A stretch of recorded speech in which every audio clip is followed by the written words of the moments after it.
উস্তাদজি আমি পূর্ব পাকিস্তান থেকে এসেছি। কেমনে এসেছি? এমনে এমনে এসেছি।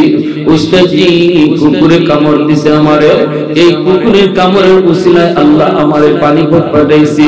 এখন চিকিৎসা শেষ হয়েছে, আমি তো বাড়ি যাইতে রাজি না।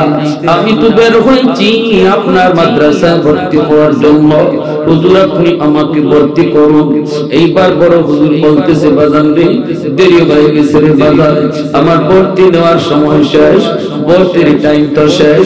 মাদ্রাসার কোটা যা ছিল কোটা ফিলাপ, বোর্ডিং এ আর কোন ছাত্র রাখার জায়গা নাই, সিটও নাই, খাওয়ানোর কোনো ব্যবস্থা নাই।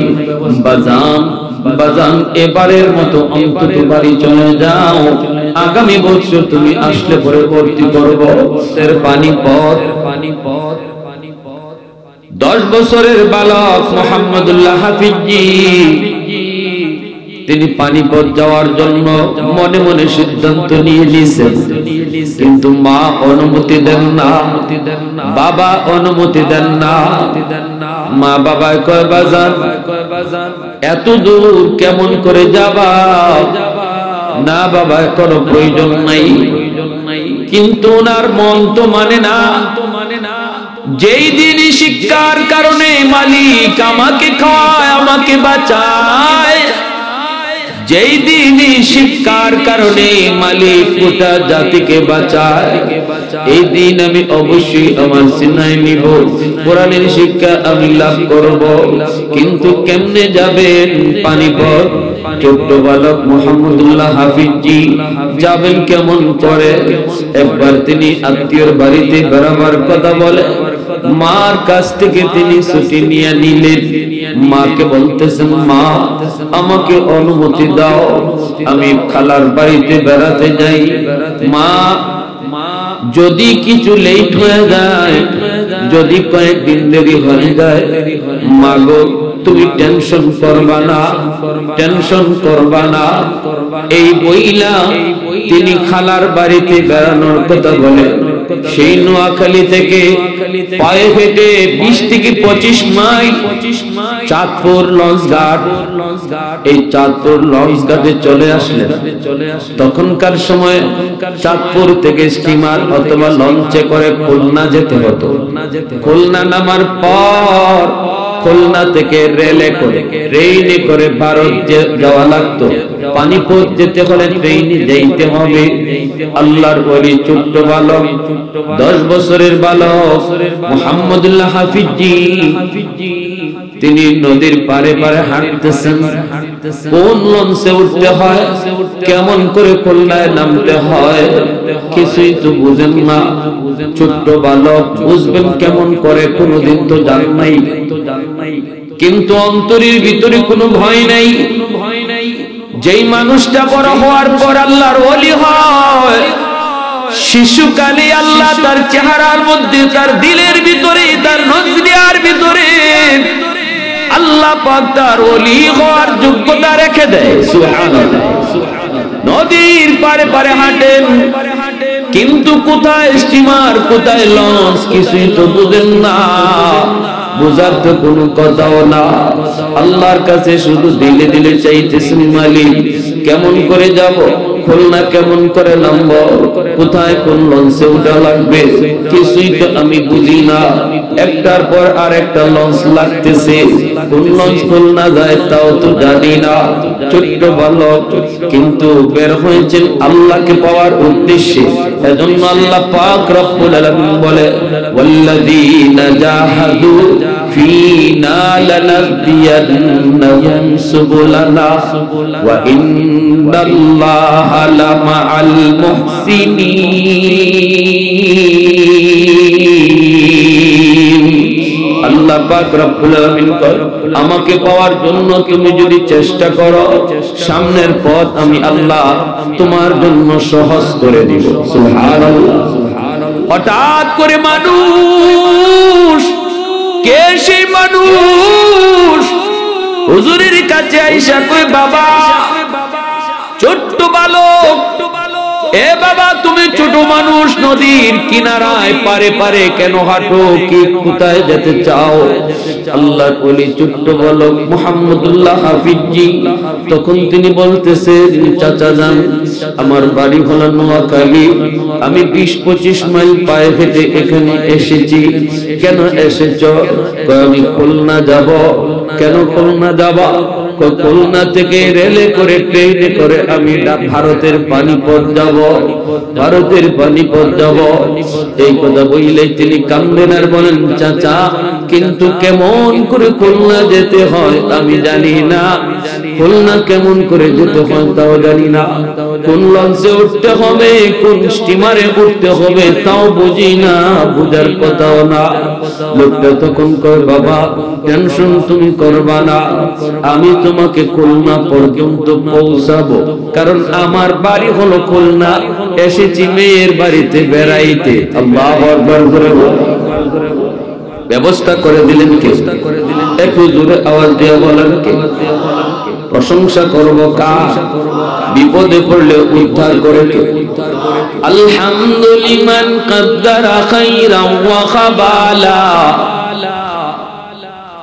আলহামদুলিল্লাহ কদ্দারা খাইরান ওয়া খাবালা, والشكر لمن صور حسنا وجمالا، فرد صمد عن صفة الخلق بريء، رب أزلي خلق الخلق كمالا، لا ضد ولا ند ولا حد لمولى،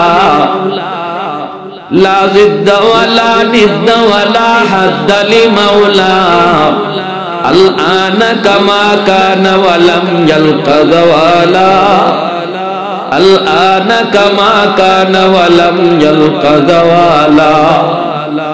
ভাইরা আমার একটু মনোযোগ দিয়ে শুনুন। এইবার লোকটা বলতেছে, বাদান ভয় নাই, কোনো ভয় তুমি করবা না, আমি তোমার সব ব্যবস্থা করব, খুলনা পর্যন্ত তোমার কোনো টেনশন নাই, টেনশন আমি করতে দেব না, আমি তোমার গার্ডিয়ান, আমি তোমার অভিভাবক। বলুন তো এই মুরব্বী মানুষটাকে অভিভাবক বানায়া পাঠাইছে কে? একটু জোরে বলেন কে?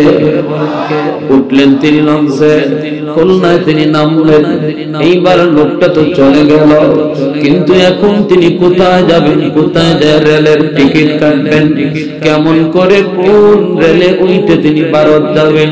পানিপথ কোথায় তাও তো তিনি জানেন না, কোন রেল কোন ট্রেন পানিপথ যায় তাও তো আল্লাহর ওলি তিনি বুঝেন না। তিনি হাঁটতেছেন এরকম ভাবে দিশেহারার মতো, কোথায় যাবেন কোন দিকে যাবেন জানেন না। হঠাৎ করে একটা পাগলা কুকুর, একটা পাগলা কুকুর আয়েশা আল্লাহর ওলির পায়ে কামড় দিয়ে ধরলো, চিৎকার দিয়ে মাটিতে পড়ে গেলেন।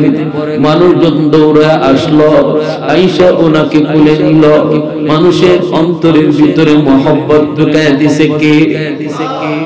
আরে কুকুরে বন্যারে আল্লাহ যাকে ভালোবাসেন, আল্লাহ বলে জিব্রাইল অমুকে আমার প্রিয় বান্দা, আমি আল্লাহ তাকে ভালোবাসি, তুমিও তারে ভালোবাসো।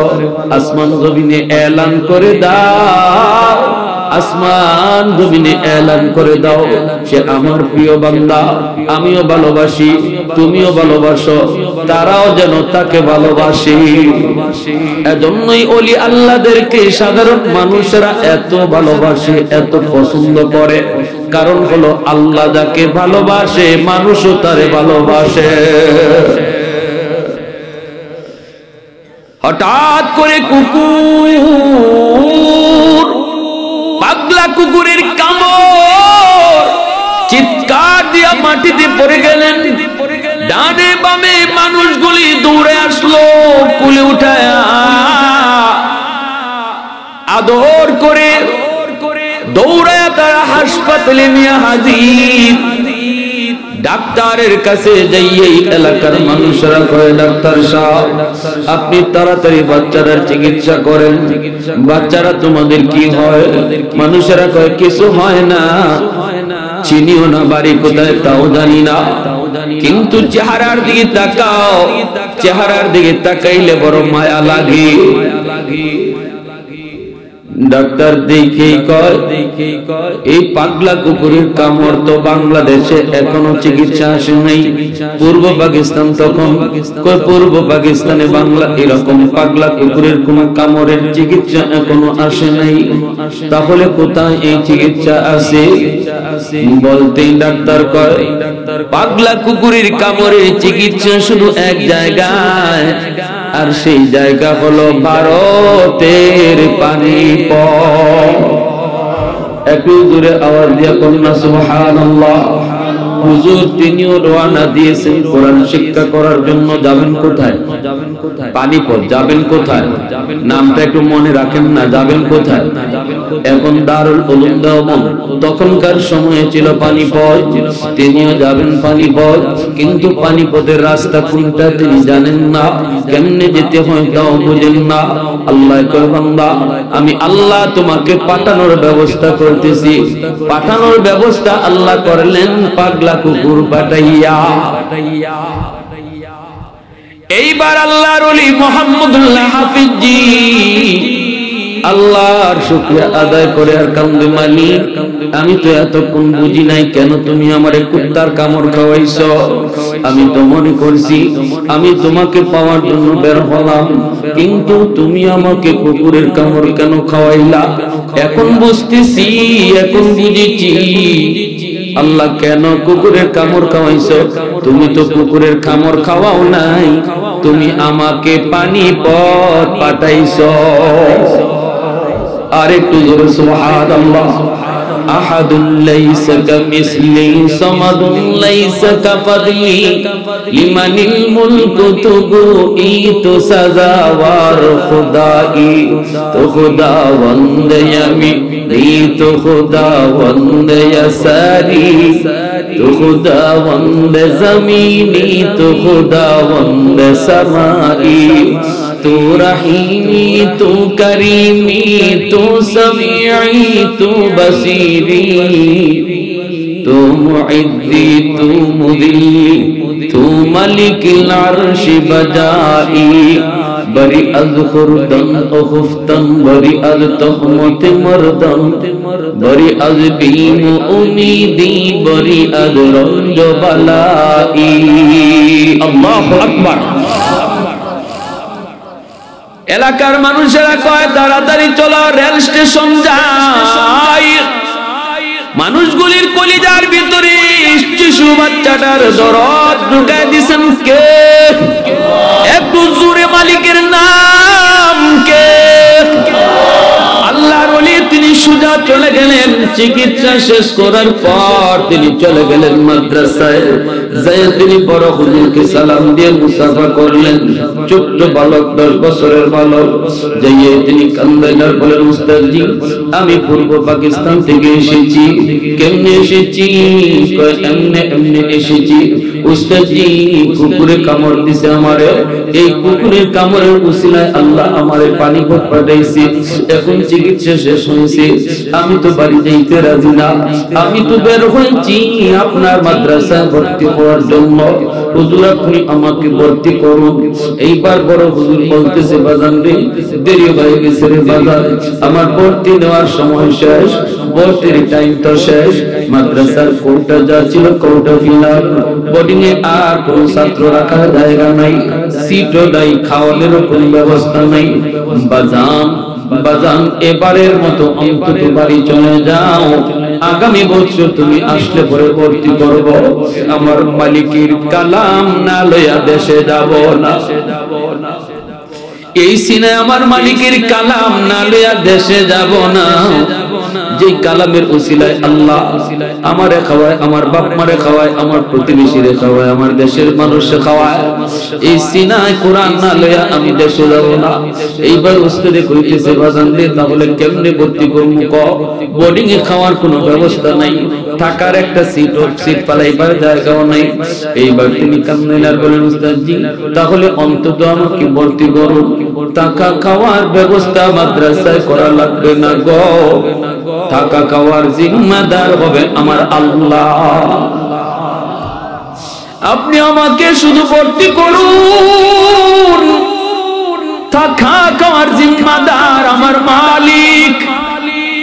এই বইলা তিনি ভর্তি হয়ে গেলেন। উস্তাদে কয় বাবা যদি এমন হয় তাহলে তুমি ভর্তি হইতে পারো, শুধু ক্লাসটা তুমি করবা, ক্লাসের সময় শেষ হওয়ার পর মাদ্রাসা থেকে বের হয়ে যাবা। এলাকার মানুষ লজিং টজিং নেয় না, এলাকার মানুষ বড় গরিব, এলাকার মানুষ লজিং নেয় না, লজিং খাওয়ানোর সামর্থ্য কারো নাই। বাবা কই থাকবা? তিনি কই উস্তাদজি আমার আল্লাহ জানবেন, আমার আল্লাহ জানেন, আমিও জানি না আমি কই থাকবো, তবে ক্লাসটা আমি করব, অনুমতি দেন। কই ঠিক আছে, ক্লাসে তুমি বসবা। ক্লাস শেষ হলো বিকাল বেলা। এইবার বিকালে ক্লাস শেষ হওয়ার পর তিনি বের হলেন কিতাব হাতে নিয়ে। কোথায় যাবেন, কোথায় থাকবেন, কই খাবেন, আল্লাহর ওলি কিছুই জানেন না, কিছুই জানেন না। একটা এলাকার ভিতরে যায় মসজিদে ঢুকলেন, মাগরিবের নামাজ হলো। নামাজ পড়ার পর সবাই চলে গেল। 10 বছরের বালক, এ যুবক তোমার আমার বাচ্চা এই বয়সে আমার কোলে ঘুমায়, আমি বাচ্চাটার মশারি টানে দেই, আমি বাচ্চাটারে তুলায় তুলায় খাওয়াই, কিন্তু মাদ্রাসা গুলার দিকে তাকায় দেখো কত শিশু বাচ্চা বাপ মার মায়া কুরবানি কইরা নিজের খানা নিজে খায়, নিজের বিছানা নিজে বিছায়, কখন খায় কখন ঘুমায় মা জানে না, বাবা জানে না। এই কুরবানিটা শুধুমাত্র আল্লাহর কোরআনের খাতিরে। এই দিকে তিনি মাগরিবের নামাজ পড়ে এশা পর্যন্ত মসজিদের বারান্দায় এরকম কিতাব পড়ে পড়ে সময় কাটাইতেছেন। এশার আযান হলো, নামাজ শেষ হলো, এবার সবাই চলে যাবে, তিনি তো আর যান না। খাদেম সাহেব কয় বাবা মাগরিবের সময় তোমারে দেখলাম তুমি মসজিদে গেছো না বুঝি? কয় না এখনো যাইবা না, আমি তো মসজিদ লাগাই ফেলবো, তুমি তাড়াতাড়ি বের হও। তখন তিনি বলতেছেন চাচা যান আমার যাওয়ার কোনো জায়গা নাই, আমার আপন আত্মীয় বলতে এখানে কেউ নাই, আমার বাড়ি হলো পূর্ব পাকিস্তান, আমি এসেছি আপনাদের মাদ্রাসায় ভর্তি হওয়ার জন্য, পড়ালেখা করার জন্য। মাদ্রাসায় সিট নাই, খাওয়ার ব্যবস্থা নাই, উস্তাদজি আমাকে ভর্তি করেছেন কিন্তু মাদ্রাসায় টাকা খাওয়ার কোনো সুযোগ নেই। আমি নিয়েছি বলছি আমি আমার দায়িত্বে টাকা খাওয়ার ব্যবস্থা করব, মালিক আমার জিম্মাদার। ও চাচা যান এখন আমি কই থাকবো, কই খাবো, তবে খাওয়ার চিন্তাটা আপনি কইলেন না। আমি শুধু আপনার কাছে একটা আবদার করি, আমাকে আল্লাহর ঘর মসজিদের বারান্দায় একটু থাকার জায়গা দিবেন। আমি মসজিদের বারান্দায় শুইব আর আমার মালিকের কালামের জ্ঞান আমার সিনায় নিব। খাদেম কই বাজার মসজিদের বারান্দায় তোমার টাকার ব্যবস্থা দিতে পারি, কিন্তু খাইবা কই রে বাবা? এলাকার মানুষ তো বড় গরিব, কেউ তোমারে খাওয়াইতে পারবে না। ইনি বলতেছে ঠিক আছে আমার খাওয়ার ব্যবস্থাও লাগবে না, এই ব্যবস্থা আমার আল্লাহ করবে, শুধু আমাকে মসজিদের বারান্দায় একটু টাকার জায়গা দেন। খাদেম কয় ঠিক আছে তুমি এখানে থাকো। আল্লাহর ওলি একটু টাকার জায়গা পেয়ে গেলেন। কনকনে শীত, প্রচন্ড শীতের বাতাসে কষ্ট, এরপরও তিনি কষ্ট করে করে কোরআন শিখেন, কোরআনের জ্ঞান শিখেন, দ্বীনি ইলম শিখতেছেন। এ যুবক একটু দিলটা নরম করে কথাগুলো শোনো রে। এমনি এমনি কোরআনী শিক্ষা তোমার বাড়ির সামনে আসে নাই, এমনি এমনি তোমার দরজার সামনে মাদ্রাসা শিক্ষা আসে নাই, কেমনে আইছে একটু মনোযোগ দিয়ে শোনো। এইবার তিনি রাত 10টার দিকে পেটের যন্ত্রণা আর অস্থির হয়ে গেলেন, বের হয়ে গেছেন মসজিদ থেকে। পাশেই দেখা যায় একটা বাজার, বাংলাচোরা একটা বাজার। এই বাজারের ভিতরে যায় ঢুকলেন, কোথাও কিছু পাওয়া যায় কিনা, পাইলেও তো টাকা নাই, পয়সা নাই, খাবেন কি ঘোরা, কে তারে খানা দিবে? তাকে দেখেন একটা বাংলাচোরা হোটেল, হোটেলের মালিক হোটেলটা মনে হয় লাগায় ফেলবে। তিনি পাশে গেলেন, বলতেছেন চাচা ও চাচা আপনার হোটেলে কোনো কর্মচারী লাগবে? আমি আপনার হোটেলের কর্মচারী হতে চাই। মালিক কই বাবা আমার হোটেলটাই বাকি, কর্মচারী প্রয়োজন নাই, আমি একাই হোটেল চালাই, বেতন করি আমি দিতে পারবো না, ইনকামও নাই, টাকাও নাই, কোন রকম আমি চলতেছি। আল্লাহর ওলি চোখের পানি মুছেন আর বলতেছেন, চাচা যান, আজকে সারা দিন সারা রাত আমার পেটে কিছু পড়ে নেই, এখন আমি অস্থির ক্ষুধার যন্ত্রণায়, শুধু আপনি আমার একটু চাকরি দেন, একটু কাজের ব্যবস্থা দেন, বেতন লাগবে না, বেতন লাগবে না, আমি আপনার হোটেলে মানুষ খাইয়া যে জুটা বাসনগুলি ফেলায় গেছি, এই জুটা বাসনগুলি আমি নিজের হাতে পরিষ্কার করব, বিনিময়ে কোনো বেতন লাগবে না, আমাকে 2টা বাসি রুটি দিয়ে দিয়ে, যে রুটি মানুষে খায় নাই ফেলাইয়া দিছে, এমন 2টা শক্ত রুটি আপনি আমার দিয়েন, একটা রুটি পানিতে ভিজায় ভিজায় রাতের বেলা খাবো, আরেকটা রুটি আমি দিনের জন্য রেখে দিব, 2টা রুটি আপনি আমারে দিয়েন, যে রুটিটা মানুষে খায় নাই শক্ত হয়ে গেছে। এই কথা বলতেই লোকটা কয়, ঠিক আছে, এইভাবে যদি তুমি থাকতে পারো, কাজ করো, তাহলে করো। আল্লাহর ওলি সাথে সাথে লেগে গেলেন জুটা বাসনগুলি পরিষ্কার করতে, জুটা বাসনগুলি তিনি হাত দিয়ে পরিষ্কার করলেন, এরপরে আইসে তিনি তাকে 2টা রুটি দিয়ে দিল, শক্ত হয়ে গেছে একদম রুটিটা। এই 2টা রুটি নিয়ে তিনি আসলেন মসজিদের বারান্দায়, পানিতে ভিজায় ভিজায় একটা রুটি তিনি খাইলেন, সারা রাত চলে গেল। সকালবেলা তিনি চলে গেলেন ওই রুটির সাথে নিয়ে মাদ্রাসায়, দুপুর বেলা ওই সেই রুটিটা আবার পানিতে ভিজায় ভিজায় খাইলেন, সারা দিনের জন্য, সারা রাতের জন্য এক রুটি, সারা দিনের জন্য আরেকটা রুটি। এইভাবেই চলছে ওনার পড়ালেখা, চলছে পড়ালেখা। একদিন এই এলাকার একজন মানুষ মারা গেল, এই মানুষের জানাজা মাদ্রাসার মাঠে, জানাজা শেষ হওয়ার পর এলাকার রসুম ছিল মাদ্রাসার একজন ছাত্ররে ওরা 40 দিন খাওয়ায়, কই হুজুর একজন ছাত্র দেন, আমাদের আব্বা মারা গেছেন, আমাদের দাদা মারা গেছেন, একজন ছাত্র দেন, আমরা তাকে খাওয়াবো। সাথে সাথে বড় হুজুরে কয়, আমার মুহাম্মদুল্লাহ কই? বাবা যা, তোর লজিং ঠিক হয়ে গেছে, আর মসজিদের বারান্দায় আর দোকানে কাম করা লাগবে না। চলে গেলেন এইবার লজিংয়ে, 40 দিনের জন্য খানা থাকার ব্যবস্থা হয়ে গেল। 10 দিন, 20 দিন, 30 দিন, 35 দিন, 39 দিন হয়ে গেছে, আর মাত্র একদিন পরই তার লজিং এর মেয়াদ শেষ। সাথে সাথে এই এলাকার আরেকজন মানুষ মারা গেল।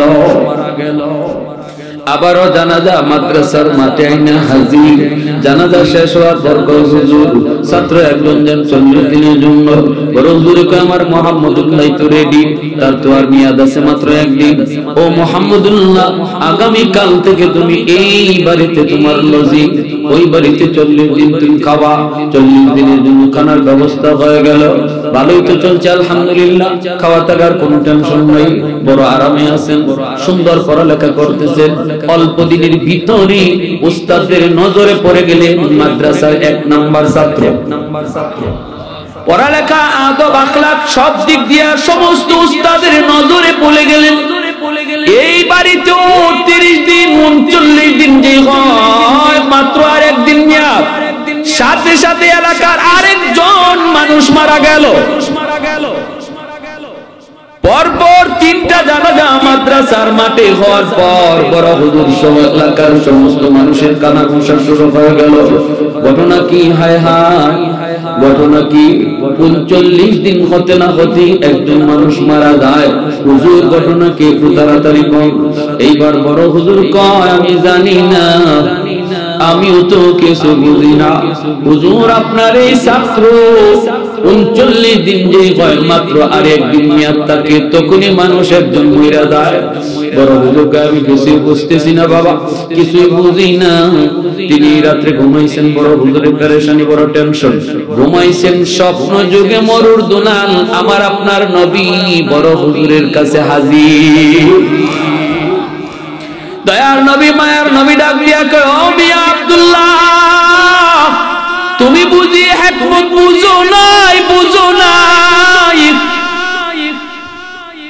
আমার মুহাম্মদুল্লাহর কি পরিমাণ দাম আল্লাহর কাছে, তুমি বুঝি এখনো বুঝো না?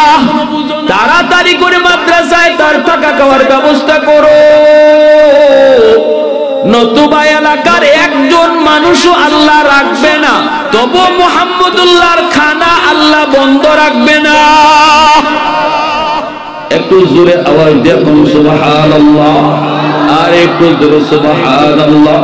मैं तालिब मौला हूँ मेरे इश्क़ निराला, मैं तालिब मौला हूँ मेरे इश्क़ निराला, है जुमला जहां जिनके तजल्ली से उजाला, है जुमला जहां जिनके तजल्ली से उजाला, मादरुद जहां गैर खुदा यार नदार, जुदी याद खुदा ही चिदिगुर कार नदार, जुदी याद खुदा ही चिदिगुर कार नदार। एक जुरे शरफुल अल्लाहु আকবার, আর একটু জোরে আল্লাহু আকবার।